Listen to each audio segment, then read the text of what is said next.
Meus irmãos, boa noite. Que a graça e a paz do nosso Senhor e Salvador Jesus Cristo estejam com todos. Lembrando que hoje as crianças permanecerão no templo.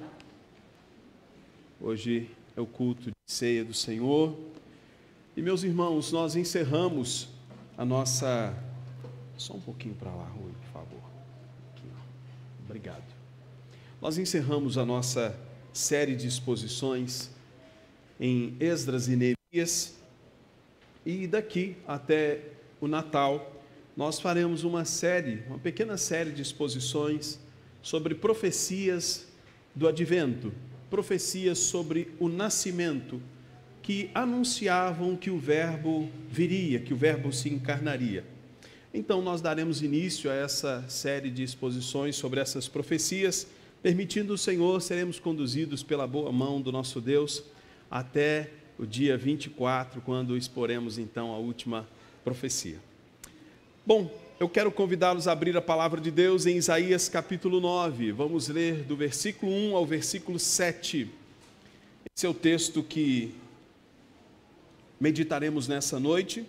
Isaías capítulo 9, do versículo 1 ao versículo 7.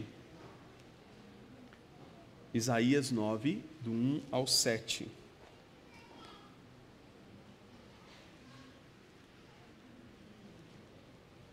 Diz assim a palavra de Deus. Isaías 9, do 1 ao 7. Mas para a terra que estava aflita, não continuará a obscuridade. Deus, nos primeiros tempos, tornou desprezível a terra de Zebulon e a terra de Naftali. Mas nos últimos, tornará glorioso o caminho do mar, além do Jordão, Galileia dos gentios. O povo que andava em trevas viu grande luz, e aos que viviam na região da sombra da morte, resplandeceu-lhes a luz. Tens multiplicado este povo, a alegria lhe aumentaste. Alegrem-se eles diante de ti, como se alegram na ceifa e como exulta quando repartem os despojos. Porque tu quebraste o jugo que pesava sobre eles, a vara que lhes feria os ombros e o cetro do seu opressor, como no dia dos midianitas. Porque toda bota com que anda o guerreiro no tumulto da batalha e toda veste revolvida em sangue serão queimadas, servirão de pasto ao fogo. Porque um menino nos nasceu, um filho se nos deu, o governo está sobre os seus ombros, e o seu nome será Maravilhoso Conselheiro, Deus Forte, Pai da Eternidade, Príncipe da Paz, para que se aumente o seu governo e venha paz sem fim sobre o trono de Davi e sobre o seu reino, para o estabelecer e o firmar mediante o juízo e a justiça, desde agora e para sempre. O zelo do Senhor dos Exércitos fará isto. Curve sua cabeça, falemos com o Senhor em mais uma palavra de oração. Deus, nós estamos diante de sua palavra. Nesta noite, Senhor, nós estamos desejosos de ouvir o Senhor falar conosco por meio desse texto. Nos dê a iluminação necessária para compreendermos a sua palavra. Fale conosco. Sua palavra encontre morada em nossos corações. Amém. Meus irmãos, nós exporemos esse texto e o nosso sermão tem como título O Menino Rei Virá. O Menino Rei Virá. Eu começo perguntando: qual tempo da história você considera como o tempo mais triste? Qual acontecimento da história para você foi pior? Qual foi a pior tragédia? A peste negra? O fim de grandes civilizações? Estamos em um contexto onde estamos falando muito sobre guerra. Recentemente passamos por uma pandemia de Covid-19. Mas qual tragédia você elegeria como a pior tragédia da humanidade. Certamente, meus irmãos, nenhuma destas tragédias é a maior. Porque o dia mais triste de todos que a humanidade já viveu foi o dia em que ela caiu. A maior tragédia da humanidade está exatamente na queda do homem. Porque desta tragédia derivam-se tantas outras tragédias como as que eu mencionei. Desta tragédia, deste dia tão triste, é que resulta todo sofrimento, tristeza e morte. O dia da rebelião do homem contra Deus, que resultou em morte, em separação do Criador e da criatura. Quando os nossos pais caíram no Éden, meus irmãos, com eles, todos nós. A queda, ela é universal, atingiu todos os homens, todos nós morremos. Adão era o representante federal, então com Adão todos nós estávamos no Éden. Ao cair, todos nós caímos. Ao morrer, todos nós morremos. Por que morremos? Porque nos distanciamos, rompemos o vínculo com a vida, que é o próprio Deus, em consequência da nossa desobediência. Morte é separação, logo vida é junção. Estar junto do Senhor é estar vivo. A morte nos impôs uma condição de mortos. E é por isso que a Bíblia vai, em diversos momentos, dizer que somos mortos, o que estávamos mortos em nossos delitos. Separados do amor, o homem agora é um ser que odeia. Separado da verdade, o homem se tornou um ser mentiroso, distante do justo, agora ele vive a injustiça dos homens. O homem agora, escravo do pecado, faz do pecado o seu estilo de vida. Por que não dizer que ele bebe iniquidade como água? Desde sua concepção, o homem nasce com esta condição, porque abandonamos o Criador e todos nós morremos. Nos tornamos, portanto, meu irmão e minha irmã, ao cairmos, ao distanciarmos-nos do Senhor, ao deixarmos o Senhor, nós tornamos alvos da justiça de Deus. Lembre-se do que a Bíblia diz, que Ele não tem o culpado por inocente. A pergunta é, quem poderá escapar, portanto, do juízo de Deus? Quem poderá fugir? E uma pergunta precisa ser feita. Qual a solução para esse problema? Qual a solução para esta condição? E a gente pode pensar, será que a lei pode ser a solução para nós, para o nosso problema? A pergunta é, será que a lei resolveu o problema do pecado do homem? Ela não resolveu. Ela revelou a gravidade do pecado e a incapacidade do homem de se livrar da condenação por seus próprios méritos ou por suas próprias obras, praticando a lei, como se fosse possível a esse ser agora escravo do pecado obedecer à lei. Eu quero que você volte os olhos para Romanos capítulo 7, versículos 7 a 10. Romanos 7, do 7 ao 10. Que diremos, pois? É a lei pecado? De modo nenhum. Mas eu não teria conhecido o pecado se não fosse por intermédio da lei. Pois não teria eu conhecido a cobiça se a lei não dissera, não cobiçarás. Mas o pecado, tomando ocasião pelo mandamento, despertou em mim toda sorte de concupiscência, porque sem lei está morto o pecado. Outrora sem lei eu vivia, mas sobrevindo o preceito, reviveu o pecado e eu morri.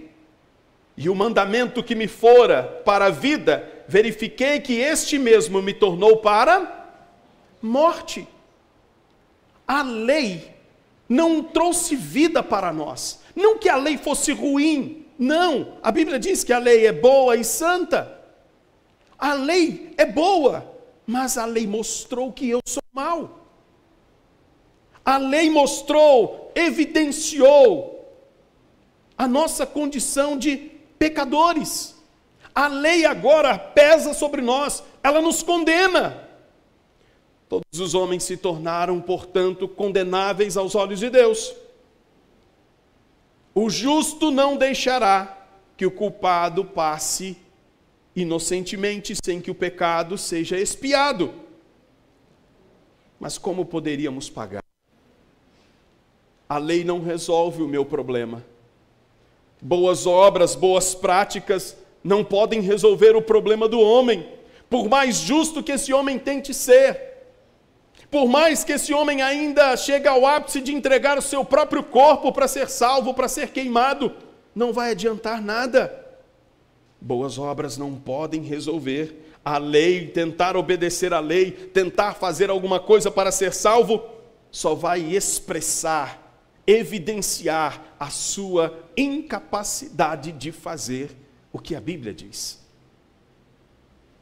A lei, portanto, meus irmãos, não é para que o homem seja salvo por suas próprias obras, mas ela expõe a condição do homem e aponta para uma necessidade maior. Necessidade de alguém que cumpra esta lei integralmente, satisfazendo em si mesmo a justiça do Pai e expiando, portanto, o pecado do povo de Deus. A solução de Deus, meus irmãos, para o pecado, para esta condição, como vimos recentemente nos estudos da Escola Bíblica Dominical, foi decidida, não no Éden, como uma segunda opção.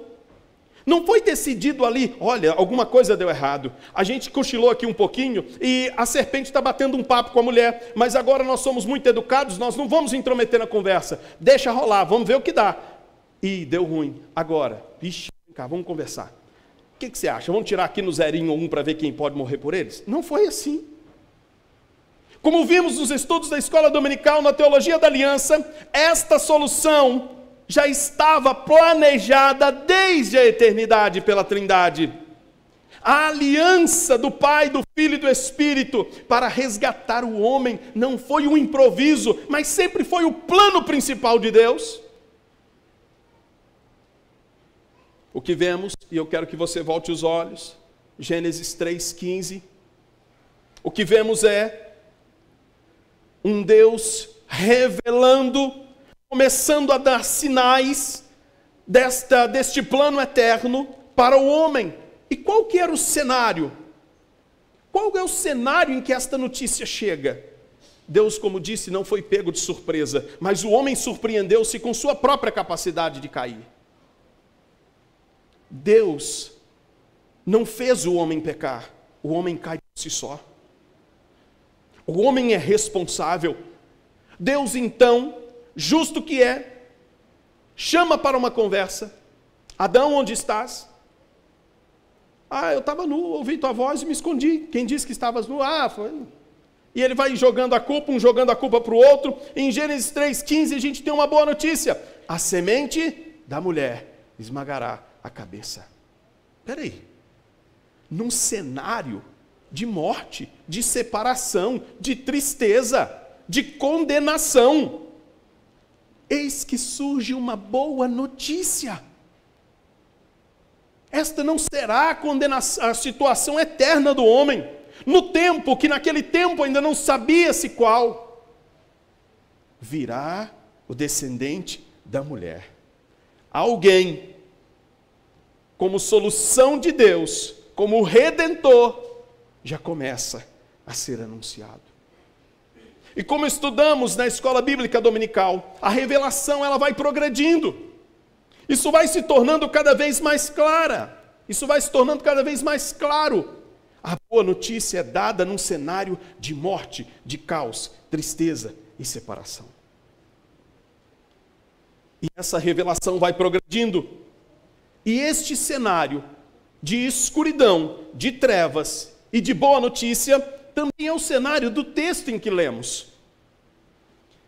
Este cenário nos lembra o cenário de escuridão e de boa notícia, nos lembra o cenário de Judá. Isaías está profetizando num contexto conturbado de Judá. Aqui, nesse contexto, Israel e Judá já haviam se separado, reino do norte, reino do sul. O Império Assírio estava por 3 anos cercando a capital do reino do norte, cercando Samaria. Judá sabe da iminente invasão, do cativeiro que espera, e sabe que também será esta a sua constituição futura. E acaba acontecendo, né? Israel do norte é levado cativo para o reino assírio. O Império Assírio leva outros povos para Samaria, ali esse povo se mistura, e daí vem a confusão entre samaritanos e judeus. Mas Judá está tendo notícia disso. Judá sabe do iminente cativeiro, sabe o que espera Israel do norte, mas também tem consciência que a sua situação não é das melhores. E eis que está ali um profeta, Isaías, que está trazendo uma notícia de juízo em seu livro, mas que também não deixa de trazer uma boa notícia. Ele diz, com minhas palavras, que o juízo passado não anularia a redenção futura. O juízo que virá sobre vocês não será capaz de impedir que a graça, que a redenção venha sobre vocês. Ele está profetizando, ele tem uma acusação e ele tem uma redenção. O que Isaías tem então? Ele tem uma péssima notícia, mas ele também tem uma ótima notícia. Te faz lembrar alguma coisa? Péssima notícia, boa notícia. Esse era o cenário de Judá no reinado de Acás. Apreensão, iminente cativeiro, mas uma promessa de redenção. A terra estava em obscuridade, ausência de luz, escuridão. Judá havia distanciado-se do Senhor também. No versículo 1, nós temos a situação de Judá. Dos versículos 2 ao 15, ao 5, melhor dizendo, nós temos o anúncio do livramento. E do livramento do julgamento passado. Volte os olhos para o texto novamente. O povo das trevas verá a luz. Observe, o povo que andava em trevas, versículo 2, viu grande luz, e aos que viviam na região da sombra da morte, resplandeceu-lhes a luz. A boa notícia começa a chegar. O cenário é triste, Deus vai punir, mas olha, o povo que sofre, que anda debaixo da sombra da morte, esse povo que anda em trevas, verá brilhar a luz. Andar em trevas, andar tateando, procurando, sem direção. A boa notícia para vocês que andam nesta condição, que estão nesse estado de cativeiro, que serão aprisionados, é que a libertação virá. A redenção virá. Meus irmãos, o pecado nos colocou em uma condição de cegos, mortos. Não podemos andar. O pecado nos domina. Pedro vai dizer que o vencido torna-se escravo do vencedor. O pecado nos venceu. Nos tornamos escravos do pecado. E não há alguém que não tenha sido afetado. Por mais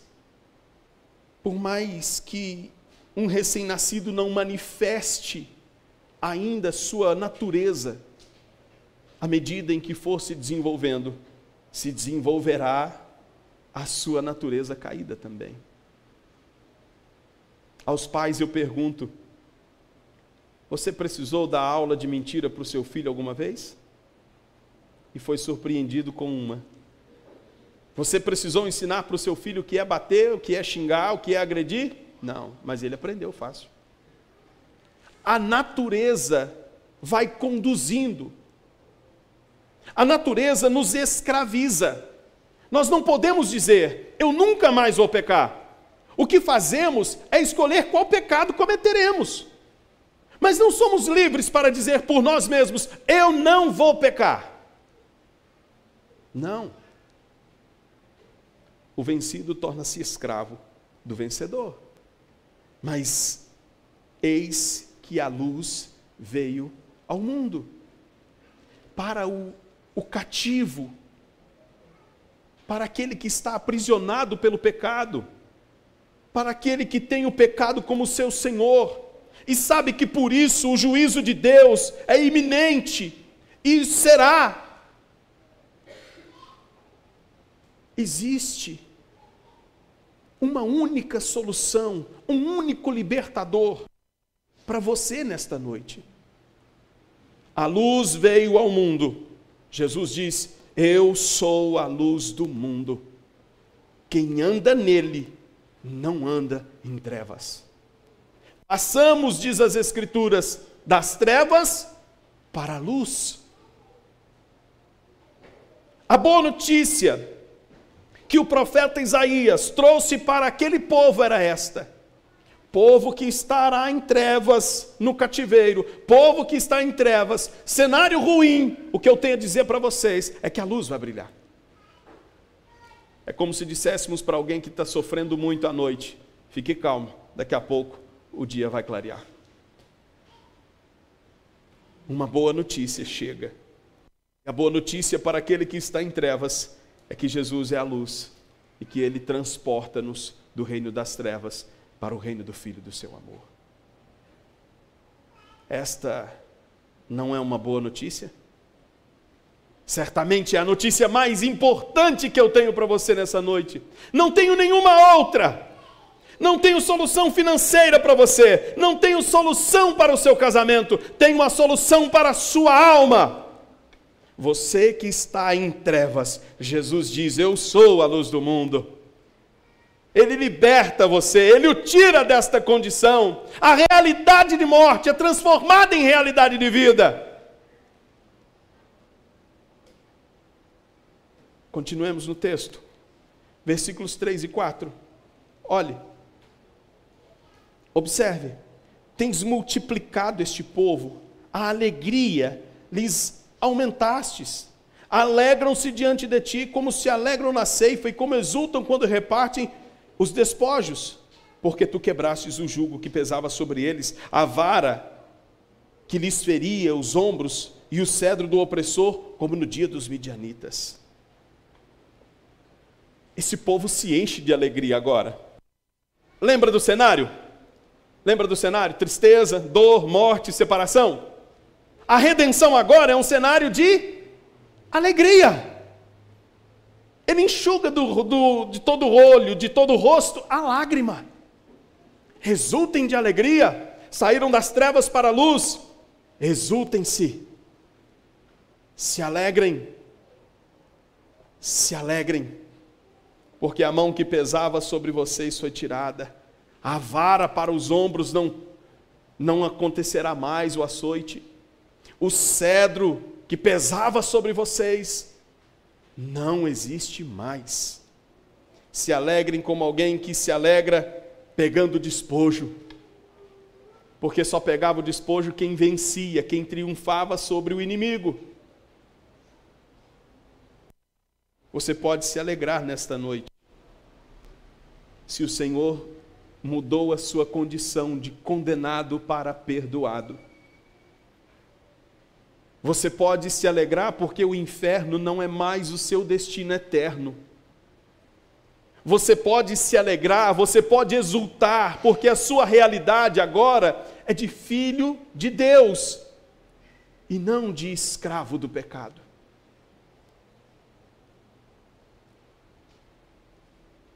E a pergunta que eu lhe faço: sua condição de filho das trevas, de filho da ira, foi transformada?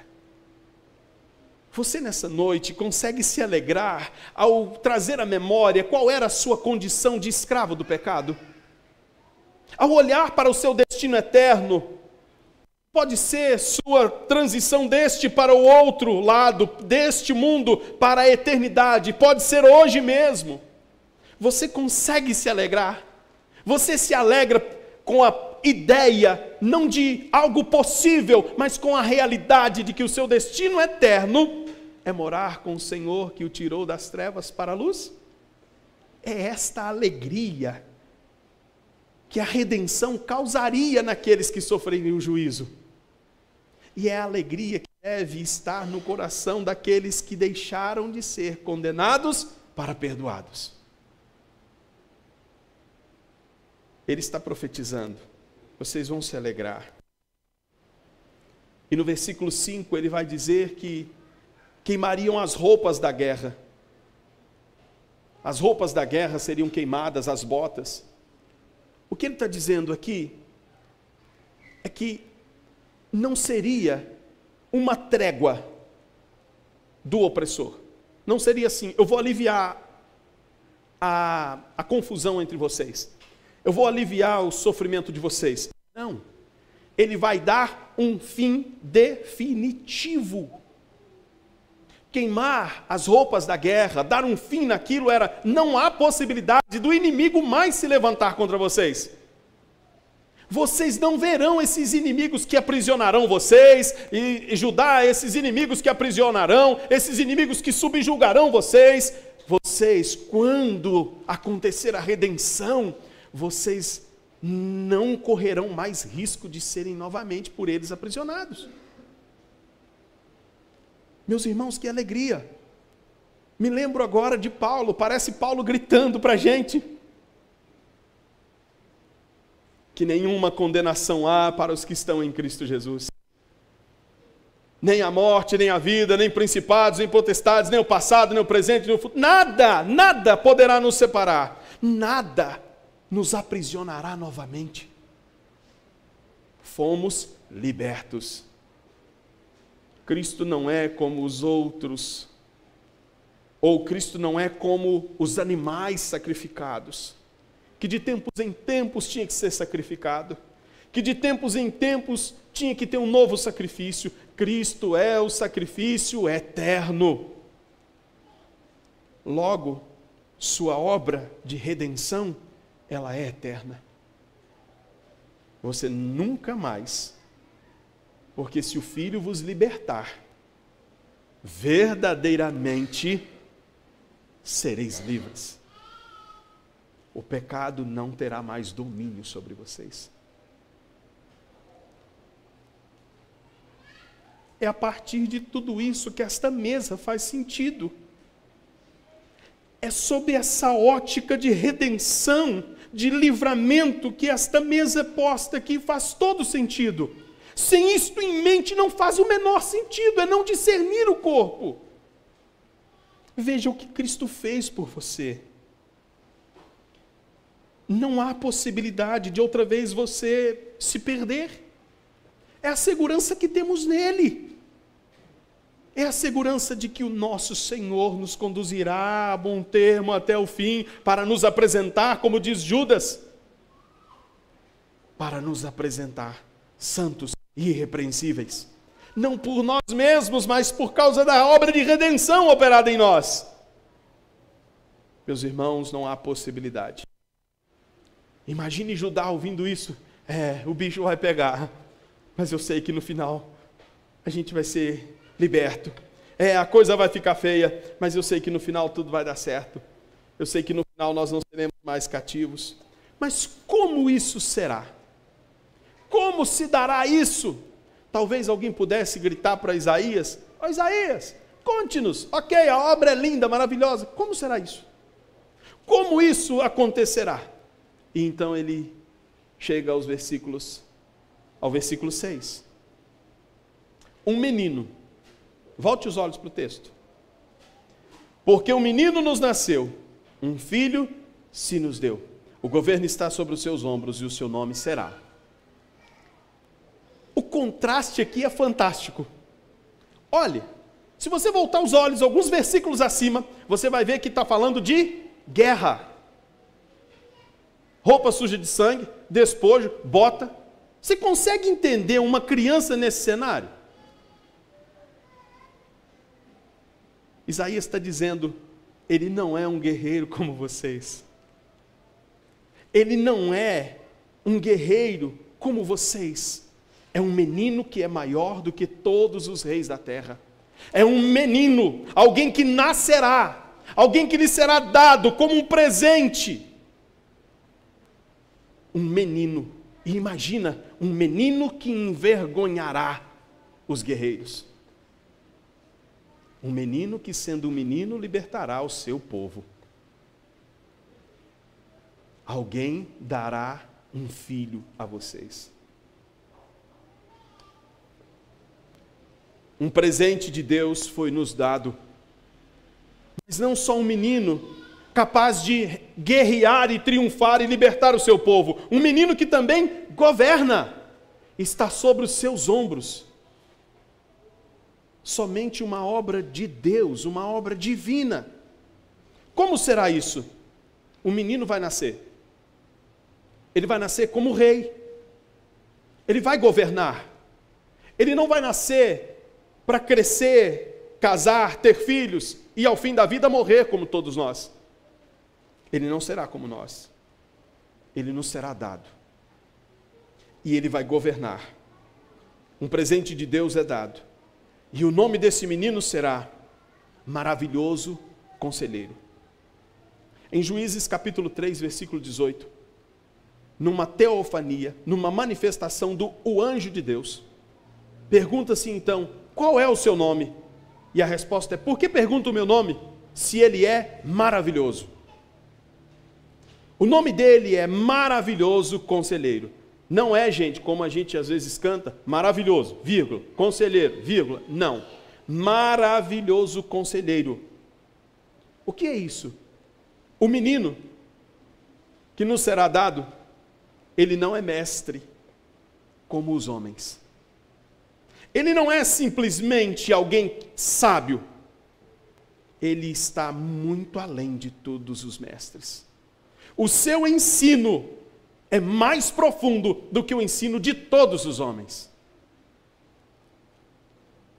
Por isso Cristo diz, quem ouve os meus ensinos e considera, a Bíblia vai considerar esse homem como um homem prudente. Ele é maravilhoso conselheiro. Não é como os homens, não são palavras vãs, não são meros conselhos. Ele é o próprio Verbo de Deus. Ele é o próprio Verbo.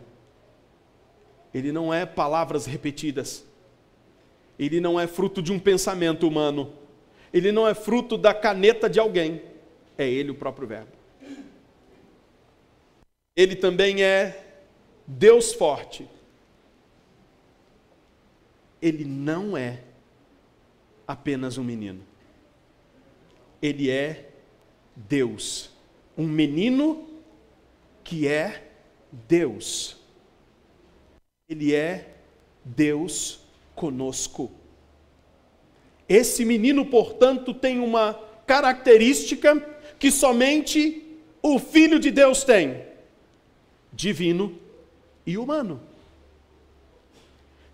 Características necessárias para ser aquele que iria libertar o povo. Divino e humano.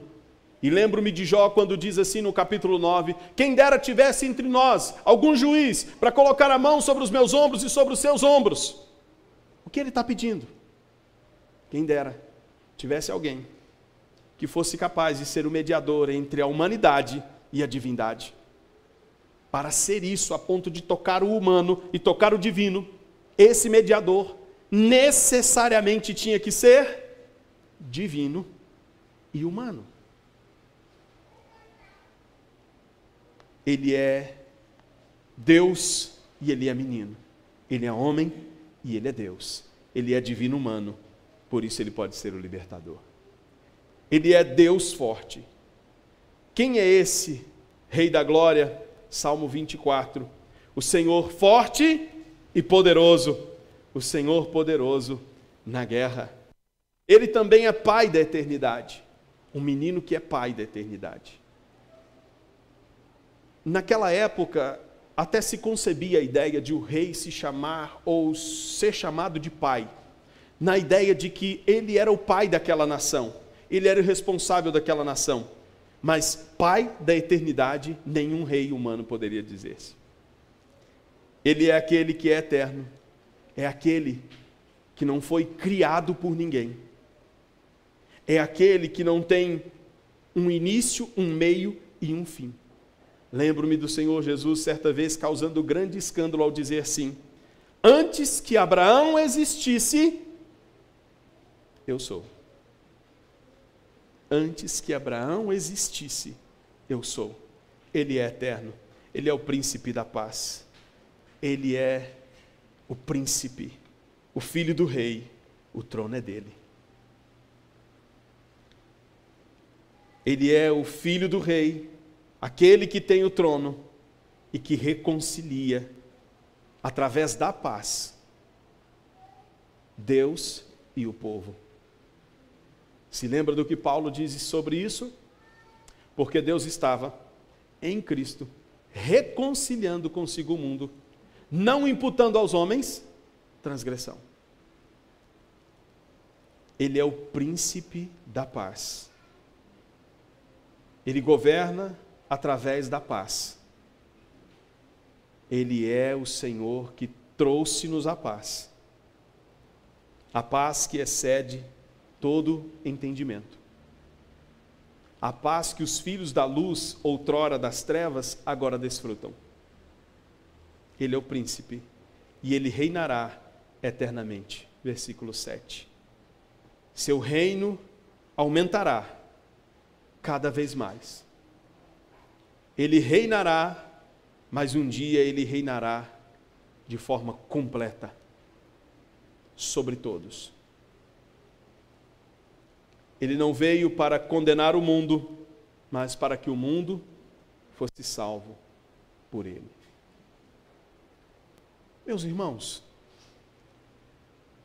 como muitos de Israel achavam que esse menino fosse um revolucionário, um guerreiro capaz de enfrentar e vencer os exércitos.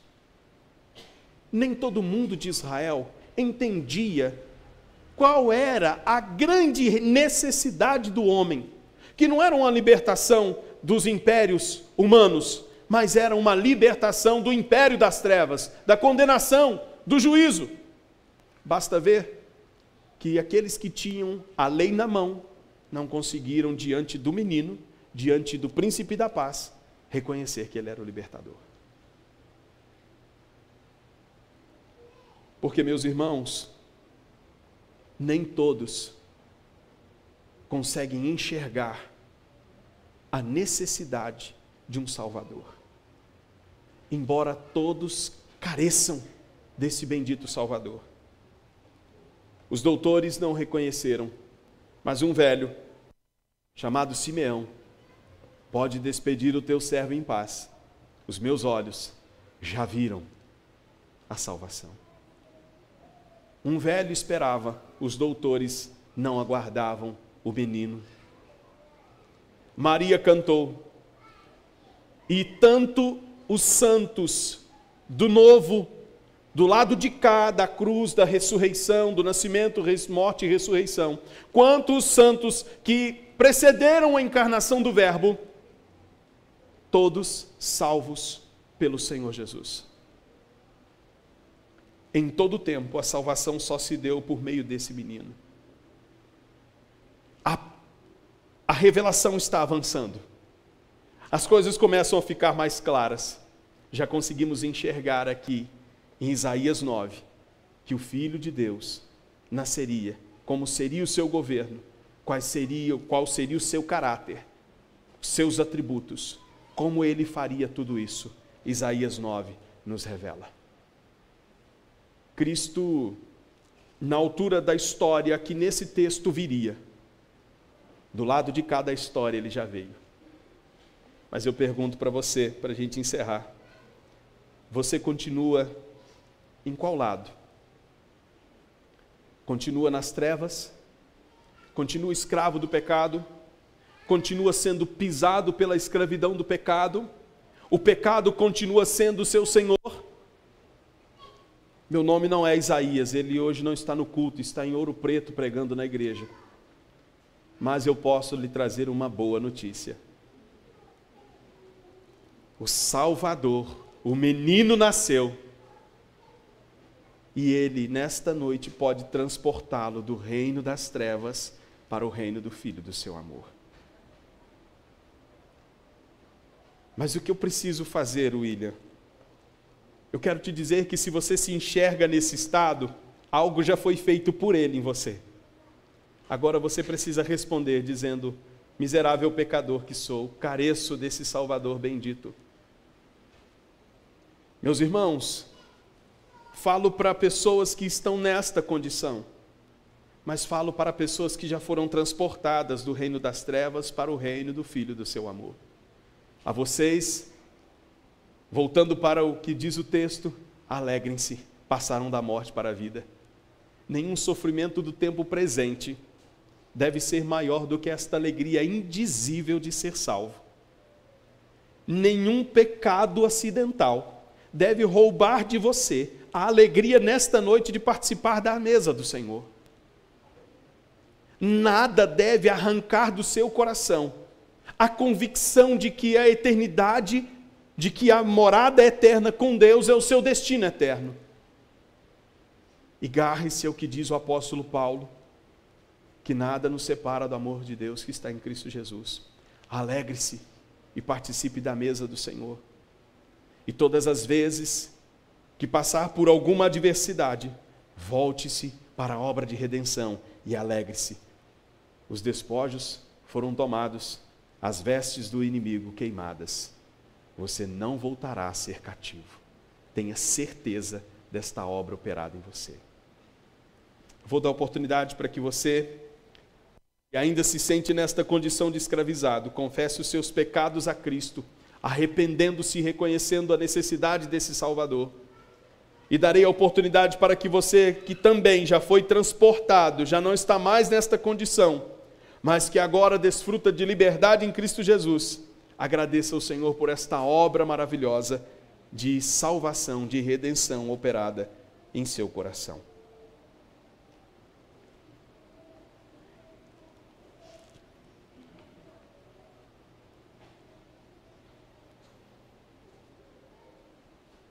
Deus bendito, nós o adoramos nesta noite. Deus da nossa salvação.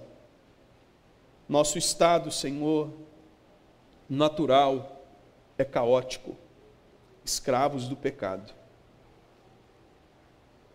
Esta foi a maior tragédia que a humanidade já viveu, distanciar-se do seu Deus.